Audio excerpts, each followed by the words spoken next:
Waalaikumsalam warahmatullahi wabarakatuh. Kabar hari ini? Alhamdulillah, luar biasa. Allahu Akbar. Alhamdulillah luar biasa. Allahu Akbar. Semangat sekali ya. Tapi kok ibu melihat dari sini wajahnya kok musam. Tadi habis belajar matematika ya? Ya bu, pusing. Iya pusing. Oke kalau begitu sekarang berdiri dulu badannya, kita lemaskan. Yuk berdiri semuanya. Yuk sekarang digoyang-goyangkan tangannya. Nah terus naik, ditenggangkan kakinya yang sengat-sengat. Nah cukup? Bu, Nah silahkan duduk lagi. kasih bu. Ya. Nah sebelum kita memasuki pelajaran hari ini, alangkah lebih baiknya kita berdoa terlebih dahulu. Ya silahkan ketua kelas dipimpin doanya. Berdoa mulai. Berdoa selesai. Selesai. Alhamdulillahirrahmanirrahim. Nah sekarang ibu absen dulu ya. Ya bu. Ada yang tidak hadir? Hadir semua bu. Di semua coba ibu cek ya. Yani, Hadir. Bulan. Hadir. Ya alhamdulillah hadir semua ya. Ya bu. Nah,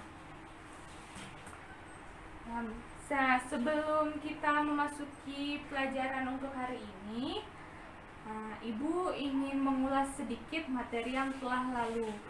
Masih ingat materi yang lalu mempelajari tentang apa? Keanekaragaman hayati. Keanekaragaman hayati. Ya. Coba disebutkan apa aja keanekaragaman hayati. Contoh dari keanekaragaman hayati. Kucing, sapi, burung elang, apel, pisang, ikan cupang. Ya. Ya banyak sekali ya. Ya bu. Banyak sekali. Nah setelah kita memahami itu semua, ternyata Allah menciptakan makhluk atau organisme dengan beraneka ragam di muka bumi ini ya. Betul? Betul. Nah sekarang ibu mau tanya, di sini adakah yang sudah pernah mengunjungi kebun binatang Ragunan? Saya bu. Apa? Oh ya, semuanya udah pernah mengunjungi kebun binatang Ragunan ya. Nah, kalau kita lihat di sana, pasti hewan-hewannya mudah untuk dicari. Misalnya kalau kita mau meneliti atau mencari keanekaragaman burung yang ada di kebun binatang Ragunan, pasti kita akan ke tempat burung kan, kandang-kandang burung kan di sana banyak. Lalu kalau kita mau meneliti atau mencari keanekaragaman tentang ular, nah di sana pasti kita langsung ke tempat ular kan. Nah dalam kebun binatang Ragunan itu sudah dikelompok-kelompokkan tempatnya ular, semuanya ular, tempatnya burung, semuanya burung. Agar apa? Kenapa harus dikelompokkan? Agar mudah. Ya, agar mudah dicari oleh pengunjung yang berkunjung di sana. Nah, dari gambaran tersebut, pada materi kali ini kita akan mempelajari tentang pengkelompokan makhluk hidup atau yang disebut dengan klasifikasi makhluk hidup. Apa sih klasifikasi makhluk hidup itu? Klasifikasi makhluk hidup itu adalah pengkelompokan makhluk hidup menjadi unit yang lebih kecil berdasarkan kesamaan ciri yang ada pada makhluk hidup tersebut itu, dengan tujuan untuk mempermudah pemahaman mengenai makhluk hidup yang berbeda jenisnya. Nah, dapat dipahami sampai sini? Ya bu. Nah, Ibu harap setelah kita mempelajari materi pada kali ini, adik-adik bisa mengetahui klasifikasi 5 kingdom, memahami dasar pengklasifikasian makhluk hidup, memahami sistem klasifikasi makhluk hidup 5 kingdom, menjelaskan ciri-ciri dalam klasifikasi makhluk hidup 5 kingdom tersebut. Oke, dapat dimengerti? Ya bu. Oke. Nah, sudah mengerti semua? Oke, kalau gitu Ibu akan bagi kalian menjadi 3 kelompok dan Ibu akan berikan lembar diskusi ini dan kalian setiap kelompoknya akan berdiskusi lalu akan mempresentasikan hasil diskusi kalian di depan kelas ya. Ya, Bu. Ini ya. Oke, sudah dapat semua ya? Ya, Bu. Sekarang boleh diskusikan sama teman kelompoknya. Nanti kalau ada yang tidak dimengerti, silakan tanyakan ke Ibu. Oke? Oke, silakan. Nah, udah ya, selesai ya. Ya, Bu. Nah, sekarang Ibu minta kelompok perwakilan kelompok 2, silakan maju ke depan untuk mempresentasikan hasil diskusinya.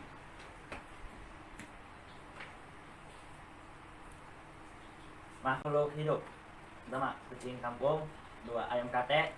3, ular king cobra. Yang pertama, jelaskan persamaan dari ketiga spesies tersebut. Adalah ketiga spesies tersebut sama-sama kingdom Animalia, filum Chordata. Yang kedua, jelaskan perbedaan dari ketiga spesies tersebut. Ayam mempunyai kelasnya Aves, ordo Galliformes, famili Phasianidae, genus Gallus, spesies Gallus. Sedangkan kucing mempunyai kelas Mammalia, ordo Carnivora, famili Felidae, genus Felis, spesies Felis silvestris. Sedangkan ular mempunyai kelas Reptilia, ordo Suquamata, famili Elypidae, genus Ophiopagus, spesies Ophiopagus hanna. Terima kasih. Terima kasih, tepuk tangan semua. Terima kasih ya kelompok 2 telah mempresentasikan hasil diskusinya.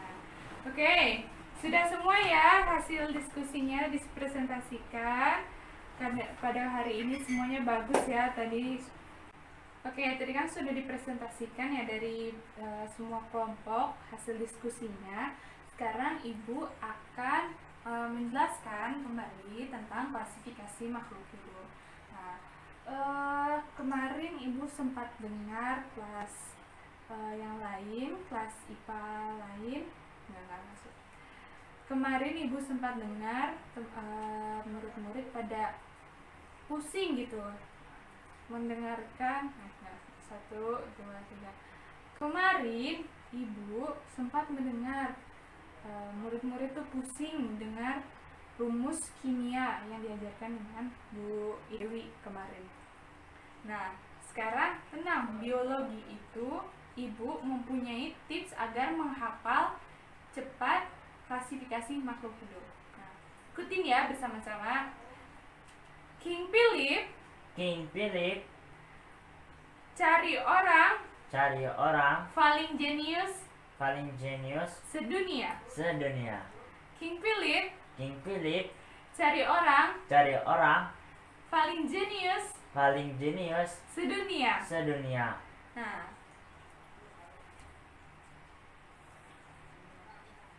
King itu apa? King itu kingdom, Bu. Ya, kingdom. Philip, V-nya itu?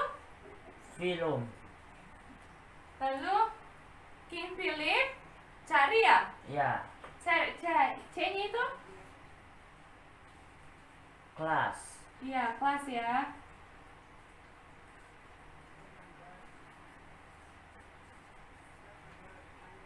Lalu ada King Philip cari orang, betul? Ya, O-nya itu? ordo. Paling di situ? Family. Family, betul ya. Terus genius, G-nya di situ menandakan Genus. Lalu sedunia, S-nya itu Spesies.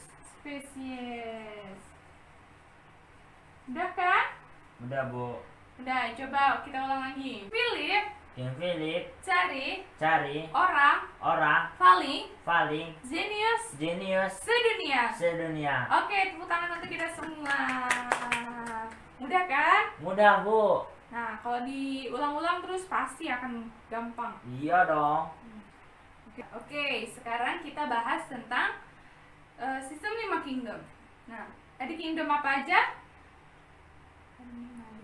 Animalia. Lalu? Nah, kingdom Animalia. Di kingdom Animalia itu memiliki ciri-ciri, yaitu pertama, tidak memiliki klorofil.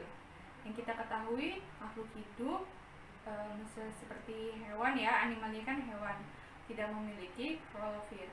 Lalu bersel tidak memiliki dinding sel atau prokariot. Lalu mampu bergerak bebas, kan? Ya, tidak bergerak semu kan ya. Coba sebutkan contohnya dari kingdom Animalia. Cacing, gurita, Ya, laba-laba, ya, kuda, ya.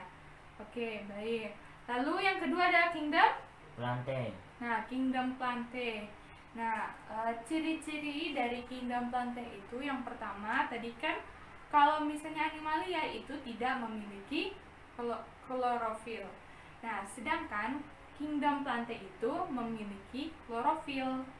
Jadi, dia dapat berfotosintesis untuk membuat makanannya sendiri.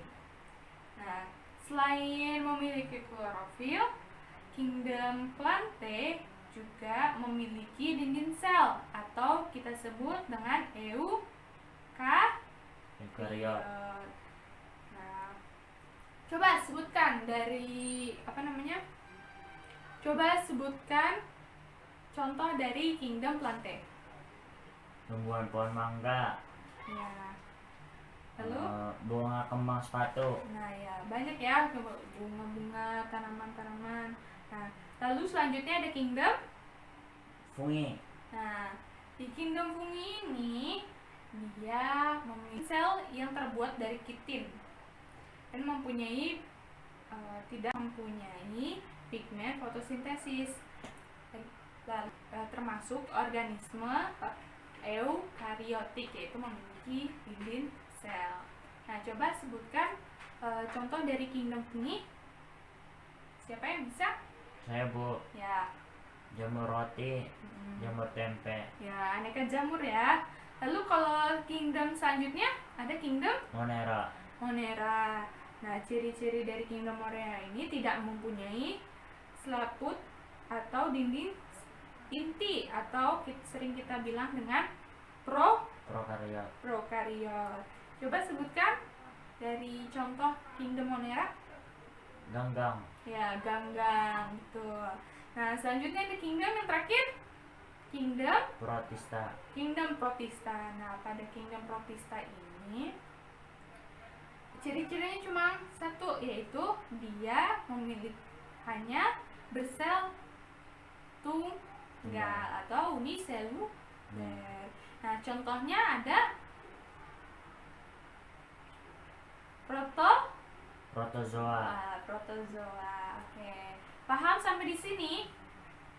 Bu, kenapa kingdom fungi dibedakan dari kingdom plantain? Oke, kenapa kingdom fungi dibedakan dari kingdom plantae? Coba kita lihat sama-sama dari ciri-cirinya.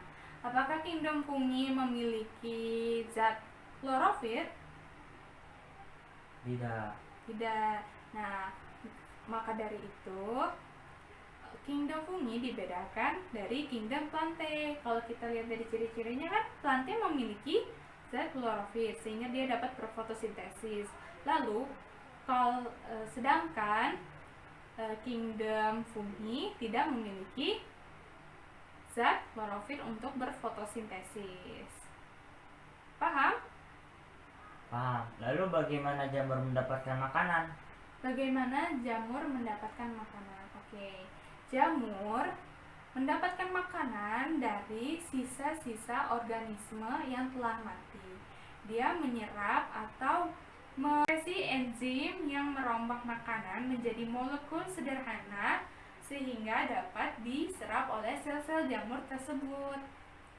Nah, oh begitu ya, Bu. ya. Makanya jamur disebut Dekomposer ya, Bu? Ya, betul sekali. Makanya jamur disebut dekomposer. Nah, selain jamur, organisme apa saja yang disebut dekomposer juga? Bakteri. Nah, betul. Bakteri pun termasuk dekomposer. Dia juga sama, bersifat heterotrof, yaitu dia mengambil makanannya dengan cara menyerap dari sisa-sisa organisme yang telah mati. Oke, sampai di sini paham semua? Paham, Bu. Lalu kalau bakteri termasuk ke kingdom apa? Pneumonera. Oke, bagus. Semua sudah paham ya? IPA 1 mah pinter, Masya Allah. Nah, sekarang kita mengakhiri pembelajaran. Ibu berikan waktu untuk merangkum pelajaran yang telah didapat pada hari ini. Dirangkum di buku tulis, lalu nanti dikumpulkan di barisan terdepan ya. Ya, Bu. Ya, silakan. Ibu beri waktu. 1, 2, 3. Dah. Oke, sudah dikumpulkan semua ya di depan. Ya, Nanti Bu. Ibu ambil bukunya. Nah, sekarang kalau sudah paham semua, sekarang ditutup bukunya.